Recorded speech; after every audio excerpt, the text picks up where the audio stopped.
Good Thursday morning, everyone. Welcome back. You're watching the Kaiser Report. Kaiser's here on the couch this morning, and I'm coming to you early today to get some appointments that I have made accomplished during the rest of this day, and hoping you're all having a good morning as well. So there's quite a few things going on, as you heard yesterday, with the gerrymandering accusations that are flying back and forth. And the interesting part to me, as always, is if you take a look at who has utilized the gerrymandering of reappropriations of different districts to get seats in Congress, it's almost laughable that someone like Warren can come out from a state that has zero Republicans in any seats because of the gerrymandering that happened there throughout the years gone by. And she's not even bright enough to know that they don't need to redistrict anymore. They have accomplished what they set out to accomplish.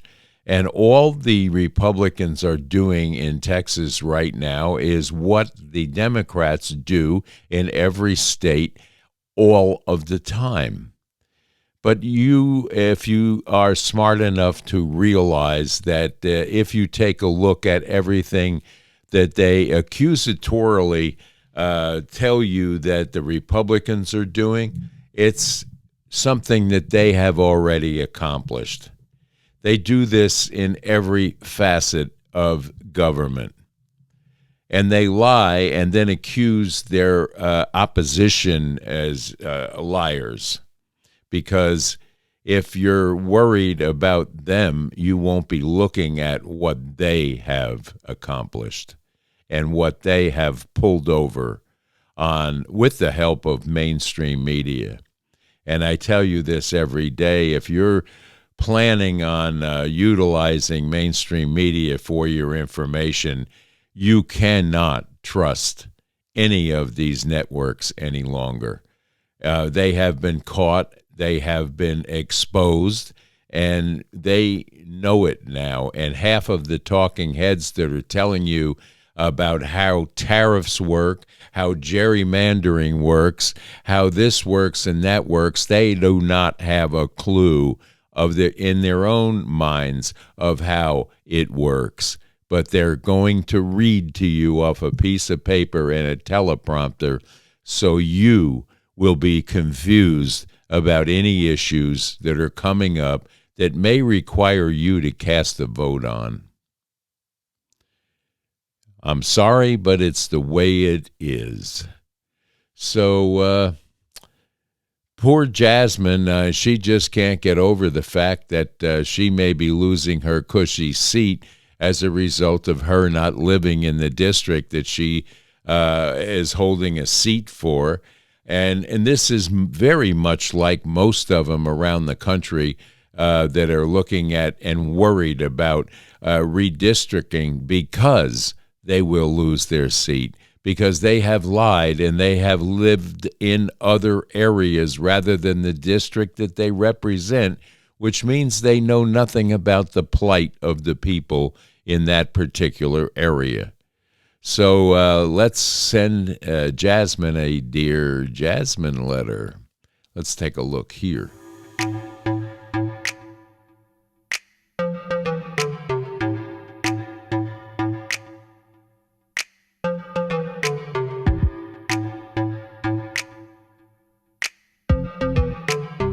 And instead of him being able to elaborate on the fact that I'm unable to make a cogent argument or something like that, and then back into his argument that I'm low IQ. Well, it's the truth. I want people to see him and understand who he is.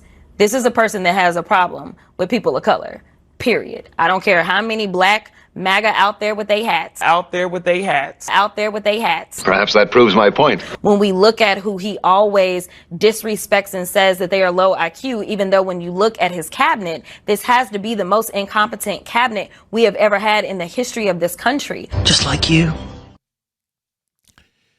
she has got to be worried about losing her seat. And the fact that Trump keeps winning every day has got to make her mind melt. Because she, among her group of friends there that are the new Democratic Party, like Hakeem Jeffries and AOC, Ilhan Omar, and people of this nature, cannot get over the fact that every time that Trump attempts to do something, he wins at it. Yesterday, Tim Cook visited the White House and made the announcement that they will invest another $100 billion into bringing Apple back to the United States. That means your iPhone will be made here. They're going to reconstitute a plant in Kentucky that will make the glass, the Corning glass that's used in all of the Apple products. That will be a major employer in that area, and that area has been devastated by the closure of coal mines and other factories that had been in existence there in that particular state through the years. A lot of people out of work in these areas that need to go back to work. And Apple, it will supply a training center, according to Tim Cook and the president yesterday. When they put up a plant, that's not just going to hire people that are already skilled in that labor. They will teach people a skill in the particular part of their job to put these things together. So that brings education to people that may not have that ability to learn a new trade or to come up to the level of where technology exists today. We have opportunities here. We have opportunities in the trades. We tell you this all the time. It's almost amazing that these deals are coming together and bringing back to us, and I cannot wait to hear that the pharmaceutical companies will be coming back, and I think that that is the next step in the Trump escalator that will be going up rather than him coming down that escalator for the next 3 years. And I, for one, am very happy about that because it puts us back in the forefront of technology and the prowess of a great military and a country that people want to do business with or do business out of, which means that there are more and more foreign companies as a result of tariffs that will manufacture here to get the cheaper tax burden that they're experiencing now through tariffs. So congratulations, Tim Cook, and congratulations to Donald J. Trump for putting Apple back home where it belongs. And we're on our way, folks, in case you have not been told that by your mainstream media outlets. There's a lot happening right now that is all good, very good for this nation. So, you know, we introduced a new segment on the program yesterday called What Does It Meme? And we're going to bring you another What Does It Meme right now. So let's take a look here and we'll see what it memes.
written a book, Yes. 107 Days. Yeah.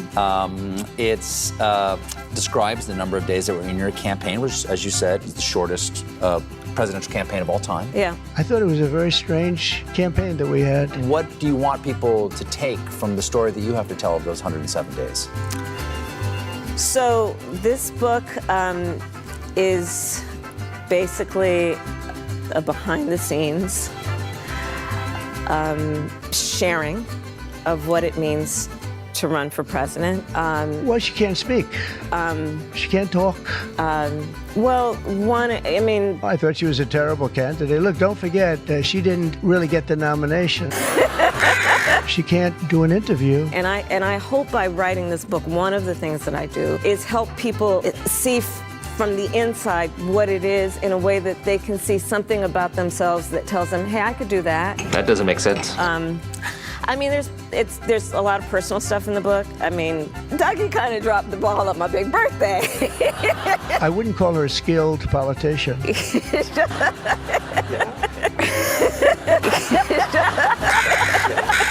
right. Tell me the page. Tell me the page. I like this segment. I think it's a fresh look at what is going on every day that you may or may not miss through radio news, newspapers, or mainstream media that like to shade things to either the left side, in some cases, like Fox, on the right side. Does that mean that if you put all of this together, you will understand what's going on? No, and if you remember, Jesus spoke in parables to make people understand, and that's what we're doing here with What Does It All Mean?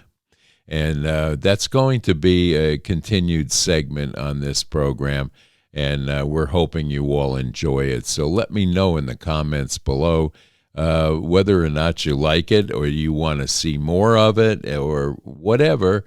Let us know. And speaking of Fox, we had a slapdown of Tarloff the other night that was precious because this Jessica Tarloff, besides having the most annoying voice on television, I mean grating voice that she has, her lies and her push to make you think that the left is perfect and the right is all wrong got pushed into place the other night. Let's take a look at this.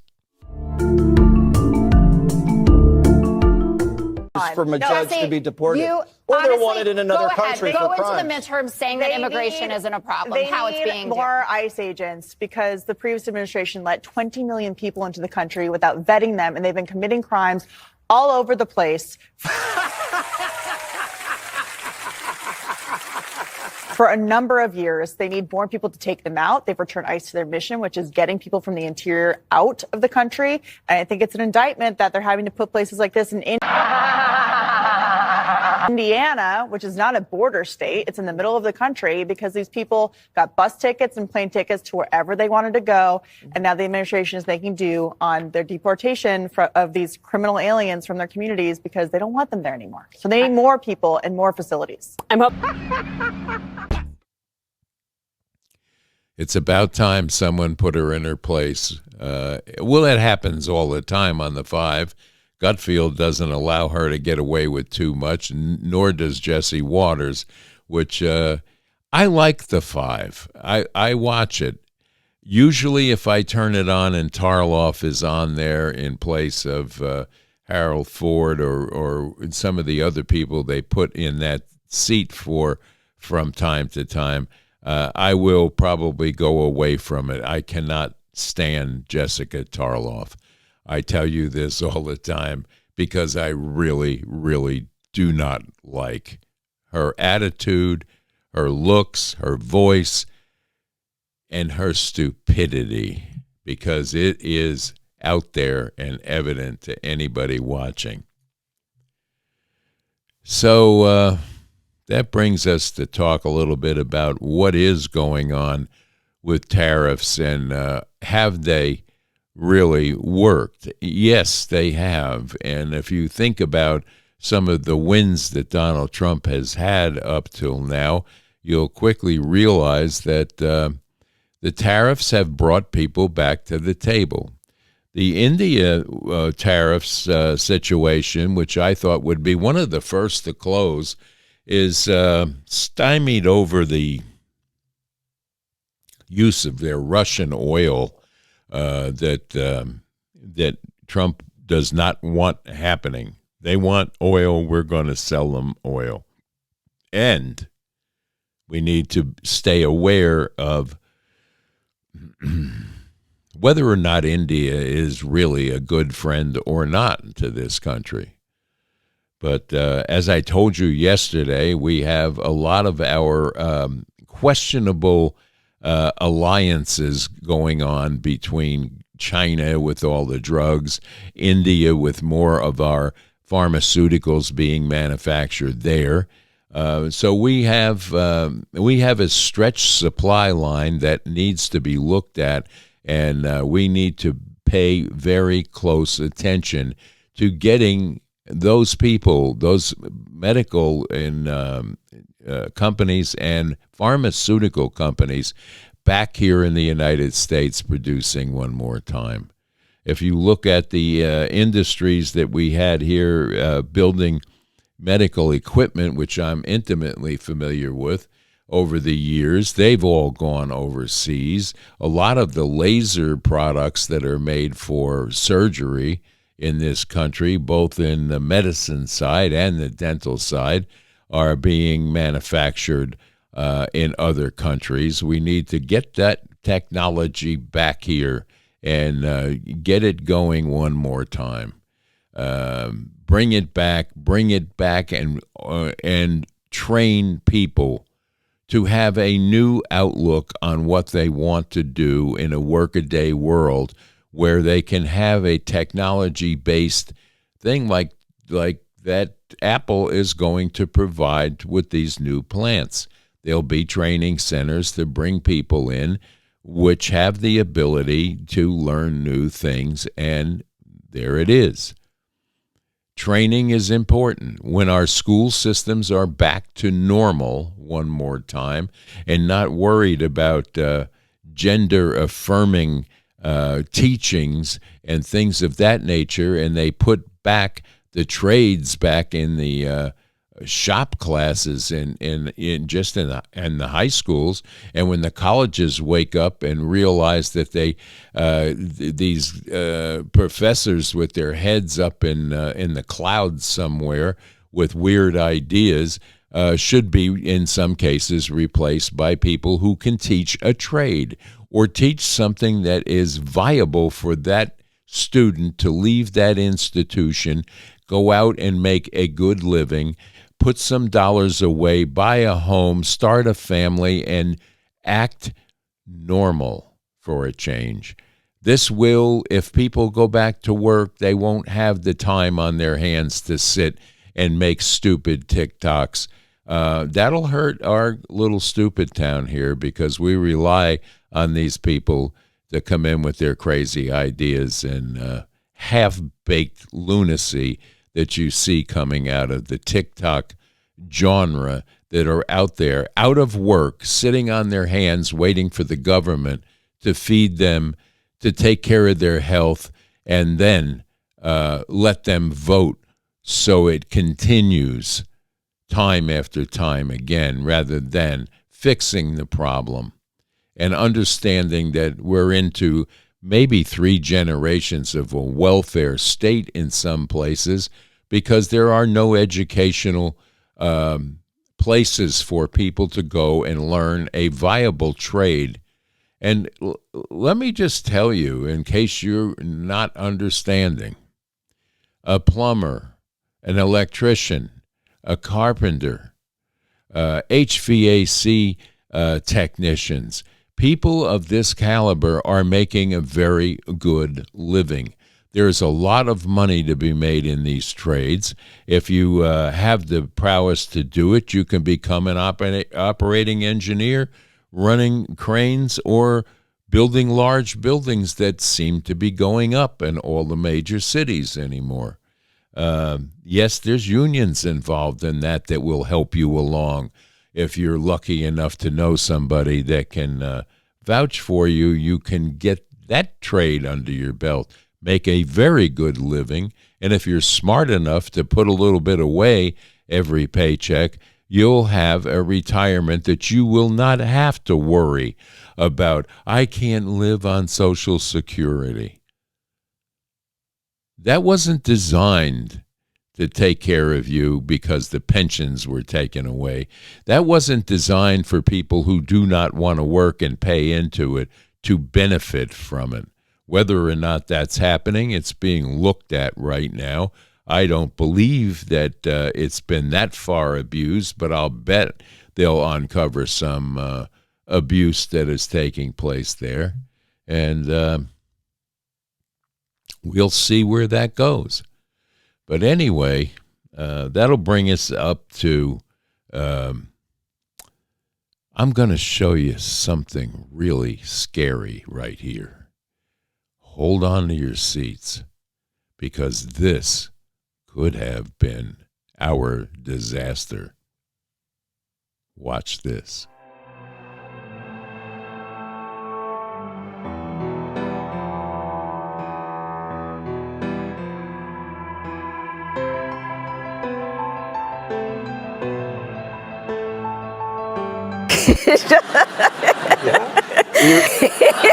He didn't get you any? Tell me the page.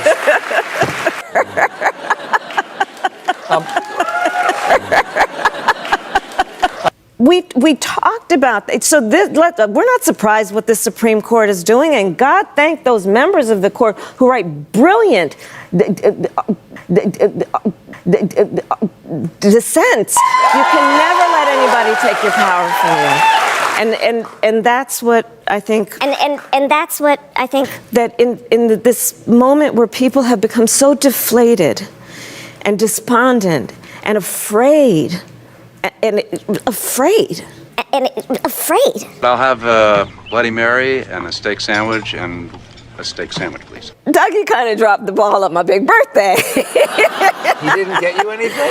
Oh, you have to read the book. My prayer every night was to ask God, I hope I have done everything I could do today. And again, I talk about it in the book, that was a rough bleeping day for me. We knew what they were doing. Remember, I talked about it in 107 Days. I don't put that in the book, by the way. Dodged a bullet there, huh? Were you scared? You should be, because she came very close to running this country the rest of the way into the ground after she spent 4 years as a sidekick to someone who trained her how to run this country into the ground. But thank God we dodged that bullet, and we've dodged several bullets here. Her running mate, you'll see him again one more time in Stupid Town when we're take that exit here shortly. And there's a lot to be looked at in Stupid Town, and it gets worse every day.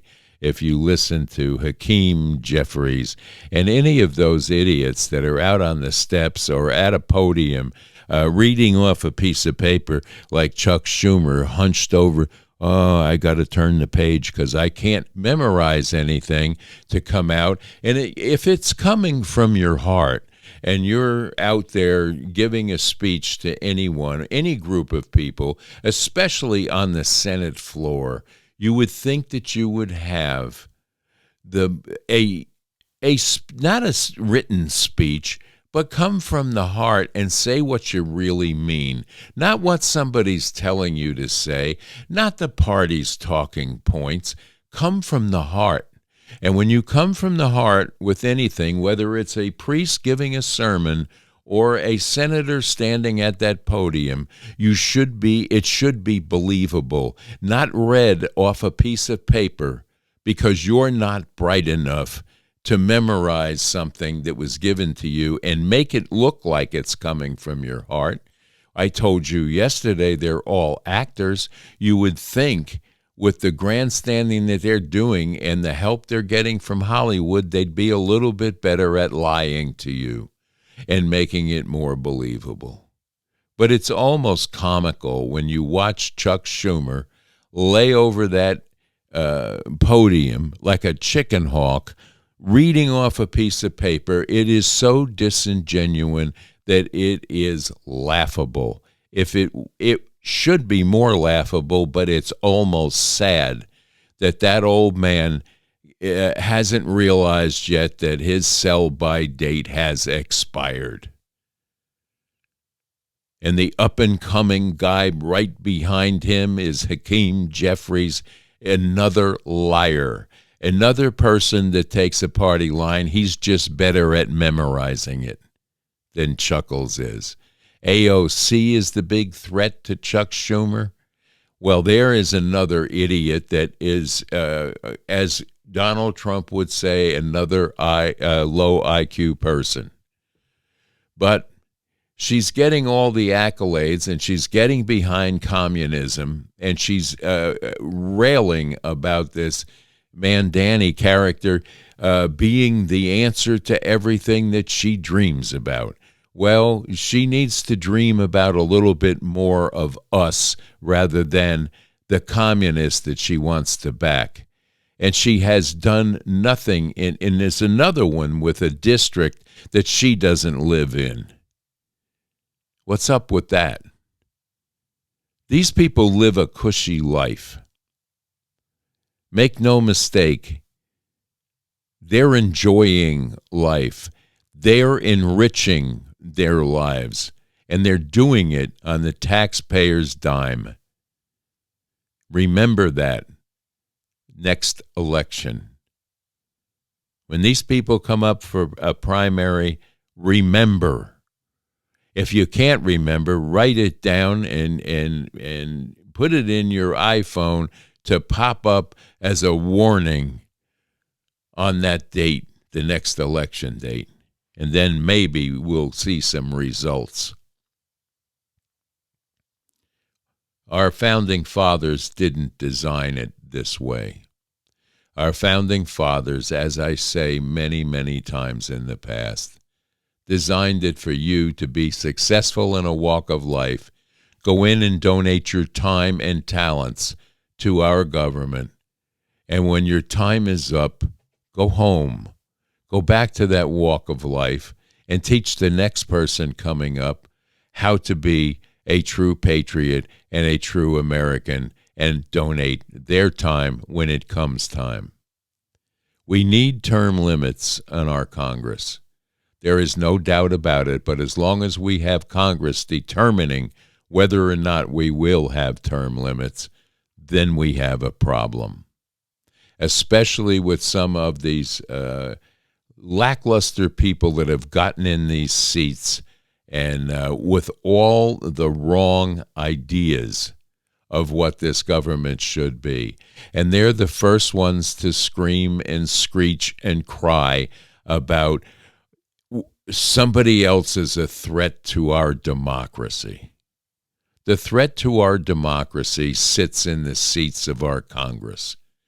And they're sitting in seats by the name of Hakeem Jeffries, Chuck Schumer, Ocasio-Cortez, Ilhan Omar, Rashid, Jasmine Crockett. These are just a handful of a threat to our democracy. And other news channels can tell you that Donald Trump is a threat to our democracy, and they are dead wrong. Is he the greatest guy in the world? Absolutely not. Would you want to have a steady diet of him talking about himself and his accomplishments? Probably not. Does he accomplish what he says he's setting out to do? Absolutely. And that's what's important, folks. Not his personality, not what he's done in the past, not who he's married to, who he's divorced from, or the fact that he takes a walk on the roof because he wants to improve the White House out of his own pocket, by the way. This is what you need to look at, not listen to somebody like Rachel Maddow tell you that you have to worry about your democracy when she is part of the problem, not the solution. And on that, we're going to take a small exit right here into our favorite place, Stupid Town. Hold on.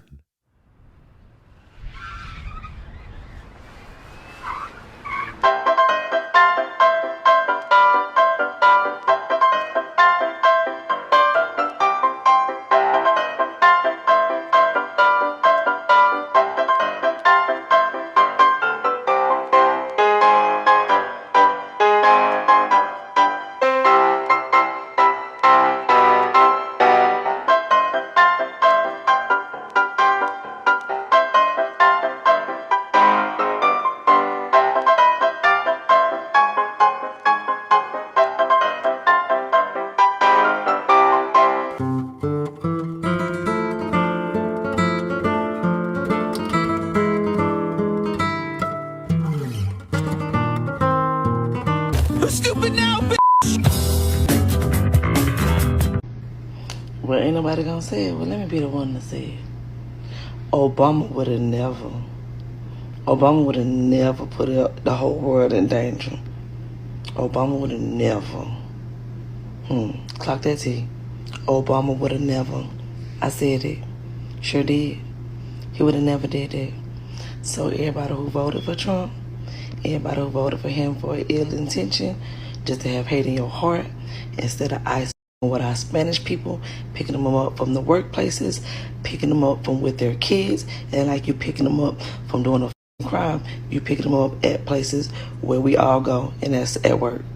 So instead of y'all go picking up our Spanish brothers and sisters, how about y'all go get y'all president and go take y'all president to Iran, right to their president?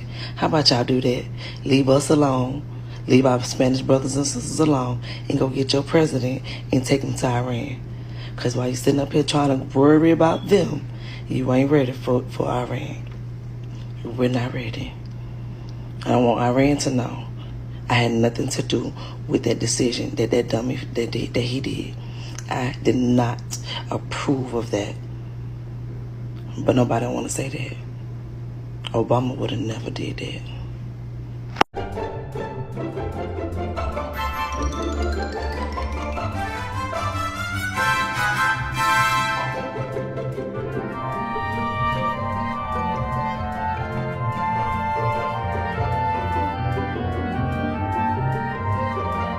The mayoral race is headed towards the general election in New York City. Zohran Mamdani won that. You have not endorsed him as of yet. What are you waiting for? What are you looking for to make the decision whether you're going to endorse the Democratic nominee for mayor? I will say this. We have a lot of alignment on issues like affordability. We have to continue to elect more socialists. He supports my efforts to build more housing, so it's not the most expensive purchase for people. We have more supply, the prices go down. There are also other issues that we firmly believe in. Other countries have done it successfully. Whether it's BDS. I understand what it's like to be a struggling mom. I was that mom. Or whether it's the end goal of seizing the means of production. Is this the right time? I don't know, Chris. The ramifications of victory here is the difference between life and death. I know what it's like, and I'm there with him. It's the difference between having cash bail anymore and not. We'll just have more conversations. It's the difference between having sex work be decriminalized and not. It hasn't worked. And with every battle that we fight as socialists, we need to remember what the stakes are. I'll tell you right now, I don't believe in tying our hands behind our back. And we have to ensure we are unapologetic about our socialism. So here we are. Do you condemn that phrase, globalize the intifada? That's not language that I use. I used to say we will never have a socialist in this country. No, but we'll have a communist. I mean, he's a communist and going to be mayor of New York.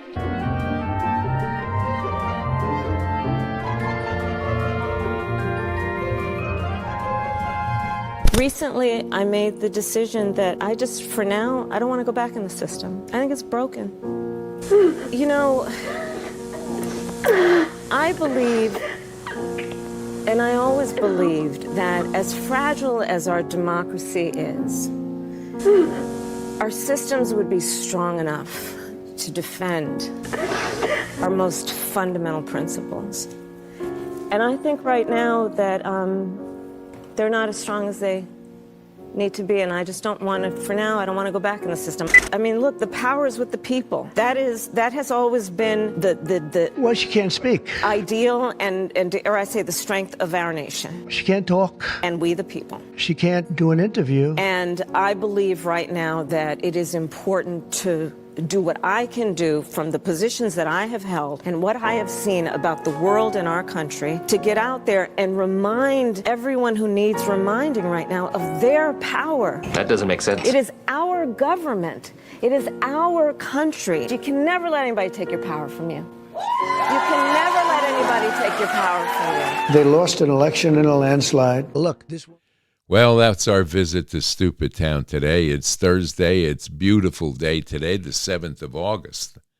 And it's a little cool this morning, but we'll be warming up to August temperatures by this afternoon. And I hope that you're all ready for the oncoming weekend. And we'll be back here to talk to you again tomorrow, Friday the 8th.